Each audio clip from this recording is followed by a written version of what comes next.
ಮೊದಲನೇದಾಗಿ ನಾನು ಸ್ವಾಮಿ ವಿವೇಕಾನಂದರ ಜಯಂತಿ ಅಂಗವಾಗಿ ಜನ್ಮದಿನ ಅಂಗವಾಗಿ ಏನೊಂದು ನಮ್ಮ ದೇಶದಲ್ಲಿ ಅವರ ಗೌರವಾರ್ಥವಾಗಿ ರಾಷ್ಟ್ರೀಯ ಯುವ ದಿನವನ್ನು ಆಚರಣೆ ಮಾಡ್ತಿದ್ವಿ. ಈ ಸಂದರ್ಭದಲ್ಲಿ ಸಮಸ್ತ ಭಾರತೀಯರಿಗೆ ಮತ್ತು ಯುವಕರಿಗೆ ನಾನು ಹೃದಯಪೂರ್ವಕವಾಗಿ ನನ್ನ ಶುಭಾಶಯಗಳನ್ನು ಕೋರುತ್ತೇನೆ. ಏನು ಚಾಮರಾಜಪೇಟೆಯಲ್ಲಿ ಕಿಚ್ಚಲನ್ನ ಕಟ್ಟಿಸುವಂತದ್ದಾಗಿದೆ, ಒಂದು ಅಷ್ಟೊಂದು ಅಮಾನವೀಯ ಒಂದು ವರ್ತನೆ ಅದು ಚಾಮರಾಜಪೇಟೆಯಲ್ಲಿ ಆಗಿರ್ತಕ್ಕಂಥದ್ದು. ಇದು ತಾವು ಯಾವ ರೀತಿಯಾಗಿ ನೋಡ್ತಾರೆ? ಎಲ್ಲರೂ ಕೂಡ ಭೇಟಿ ಕೊಡ್ತಾರೆ ಬಿಜೆಪಿ ನೀವು? ಏನೊಂದು ಸಮಾಜದಲ್ಲಿ ಈ ರೀತಿ ಕ್ರೂರ ವ್ಯಕ್ತಿಗಳು ಇರ್ತಾರೆ. ಈ ಕ್ರೂರತನ ನಿಜಕ್ಕೂ ಒಳ್ಳೆಯದಲ್ಲ, ಮಾಡದಂಥ ವ್ಯಕ್ತಿಗೂ ಒಳ್ಳೆಯದಲ್ಲ, ಸಮಾಜಕ್ಕೂ ಒಳ್ಳೆಯದಲ್ಲ.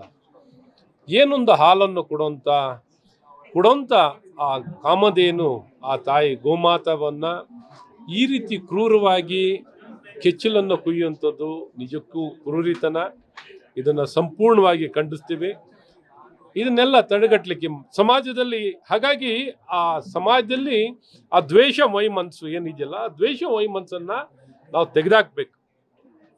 ತಮ್ಮ ದ್ವೇಷವನ್ನು ವ್ಯಕ್ತಪಡಿಸಲಿಕ್ಕೆ ಆ ಗೋಮಾತ ಮೂಕ ಪ್ರಾಣಿ, ಆ ಮೂಕ ಪ್ರಾಣಿ ಮೇಲೆ ತಮ್ಮ ಶಕ್ತಿ ಪ್ರಹಾರವನ್ನು ಮಾಡುವಂಥದ್ದು, ಅಸಹಾಯಕ ವ್ಯಕ್ತಿಗಳ ಮೇಲೆ ತಮ್ಮ ಪ್ರಯೋಗವನ್ನು ಮಾಡುವಂಥದ್ದು ನಿಜಕ್ಕೂ ಕೀಳತನ.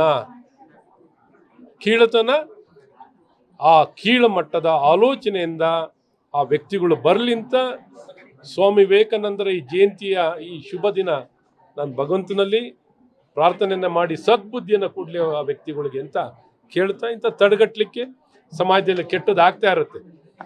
ಇಂಥ ಆಗುವಂಥ ಸಂದರ್ಭದಲ್ಲಿ ಒಳ್ಳೆ ಸಂದೇಶಗಳು ಕೊಡಬೇಕು, ತಿಳುವಳಿಕೆ ಮೂಡಿಸ್ಬೇಕು. ಇದ್ದೇ ಇರ್ತಾರೆ ಕೆಟ್ಟ ವ್ಯಕ್ತಿಗಳು, ಯಾವ ಕಾಲದಲ್ಲಿ ಇರಲಿಲ್ಲ, ಎಲ್ಲ ಕಾಲದಲ್ಲೂ ಇರ್ತಾರೆ.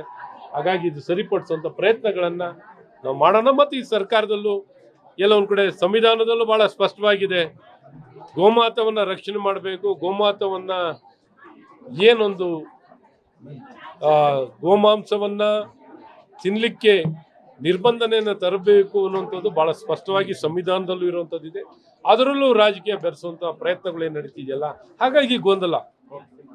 ಇದನ್ನು ತಡೆಗಟ್ಟಲಿಕ್ಕೆ ಇವತ್ತು ಎಲ್ಲ ಪಕ್ಷಗಳು, ಇವತ್ತು ಬರೀ ಭಾರತೀಯ ಜನತಾ ಪಾರ್ಟಿನೇ ಇದಕ್ಕೆ ಓನರ್ಶಿಪ್ ಅಂತಲ್ಲ, ಒಂದು ಪ್ರತಿಯೊಬ್ಬ ಭಾರತೀಯನಾಗಿರುವಂಥ ಪ್ರತಿಯೊಂದು ರಾಜಕೀಯ ಪಕ್ಷದನ್ನು ಈ ಆಲೋಚನೆಗಳನ್ನು ಬೆಳೆಸ್ಕೊಂಡಾಗ ತಾನಾಗ್ತಾನೆ ಇಂಥ ಕಿಚ್ಚಲನ್ನು ಕುಯ್ಯುವಂಥದ್ದು ಅಥವಾ ಕುರುರಿತನ ಮಾಡುವಂಥದ್ದು ನಿಲ್ಲುತ್ತೆ ಅಂತ ಭಾಳ ಸ್ಪಷ್ಟವಾಗಿ ಹೇಳಕ್ಕೆ ಇಷ್ಟಪಡ್ತೀನಿ.